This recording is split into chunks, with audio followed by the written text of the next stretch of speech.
Ma'am, আশা করি আমার প্রশ্নের উত্তরটা দিবেন। লিঙ্গের উপরে হাত দিলে আগে সাথে সাথে দাঁড়িয়ে যেত, এখন আর লিঙ্গ তাড়াতাড়ি দাঁড়ায় না। কি খেলে এখন লিঙ্গটি আগের মতো তাড়াতাড়ি দাঁড়িয়ে যাবে? ধন্যবাদ ভাইয়া সুন্দর একটা কমেন্ট করার জন্য। রমজানুল মোবারক। দেশের এবং প্রবাসের ভাই বোনদের প্রতি সালাম।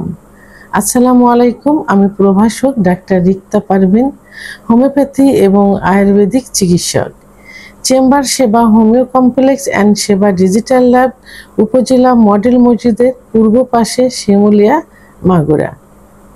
আজকে একটি কমন প্রশ্নের অ্যান্সার করব, যে প্রশ্নটা অনেক পুরুষই কিন্তু করে থাকে, বয়স্ক, মধ্যবয়স্ক, এখন যুবকরাও কিন্তু করে থাকে, যে আগে অনেক সেক্স করতে ইচ্ছা হতো, যখন ইচ্ছা হতো তখনই লিঙ্গ দাঁড়িয়ে যেত, কিন্তু এখন ইচ্ছাও করে না, আর ইচ্ছা করলেও লিঙ্গ দাঁড়ায় না।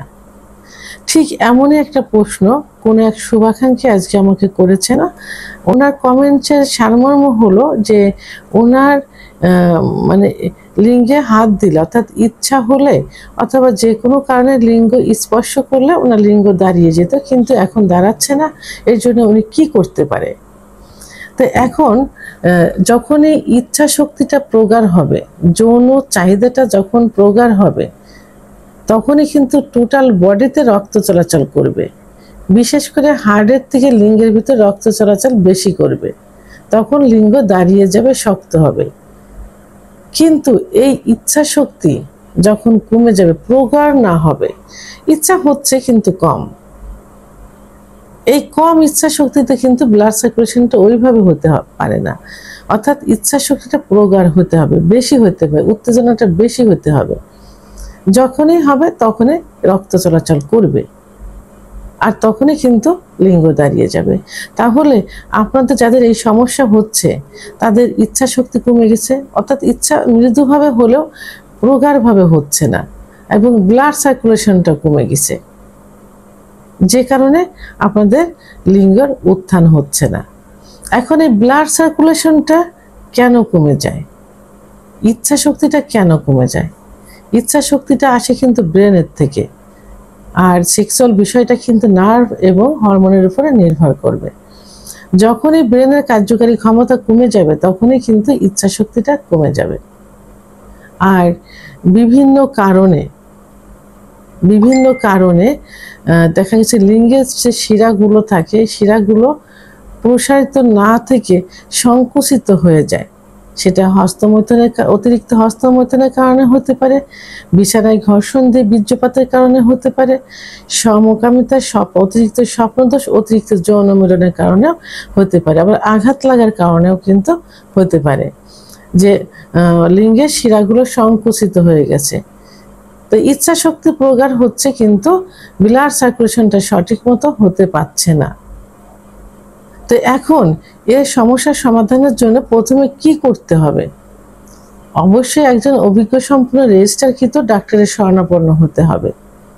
ডাক্তার কিছু পরীক্ষা নিরীক্ষা দিবেন এবং রোগীর কাছে কিছু প্রশ্ন করবেন। সেটা জানার পরে যে কারণে হয়েছে, পরীক্ষার রিপোর্টগুলো দেখে এবং রোগীর মুখের থেকে জেনে যে কারণে হয়েছে সেই কারণগুলো বন্ধ করতে হবে।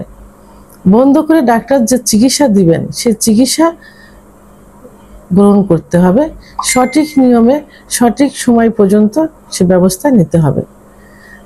এবং পাশাপাশি কিছু খাবার, যেমন দুধ, ডিম, খেজুর, কাজু বাদাম, মধু, ঘি, এগুলো নিয়মিত খেতে হবে এবং নিয়মিত ঘুমাতে হবে। দুশ্চিন্তা বন্ধ করতে হবে, পরিমিত পরিমাণ পানি পান করতে হবে। তাহলে আপনারা এই উত্থানজনিত সমস্যার থেকে বেরিয়ে আসতে পারবেন। আপনি হারানো যৌবন ফিরে পাবেন, ইনশাল্লাহ আগের মতো হয়ে যাবে। কারণ পুরুষের সেক্স কখনো নষ্ট হয় না, মৃত্যুর আগ পর্যন্ত কিন্তু ভালো থাকে। এবং 30-এর পরে যে কিছু 30-25-এর পরে যে কিছু রোগ হয়, যেমন ডায়াবেটিস, উচ্চ রক্তচাপ, হার্টের সমস্যা, কোলেস্টেরল, লিভারের সমস্যা, ক্যান্সার, বিভিন্ন সমস্যা হয়, যেগুলো পরীক্ষার মাধ্যমে কিন্তু ধরা পড়বে। এবং সেভাবে এগুলো কন্ট্রোল রাখলে এবং সঠিক চিকিৎসকের নিয়ন্ত্রণে থাকলে ইনশাল্লাহ সবকিছু আগের মতো হয়ে যাবে। ভিডিওটি সম্পর্কে যদি কোনো মতামত থেকে থাকে অবশ্যই কমেন্টের মাধ্যমে জানাবেন।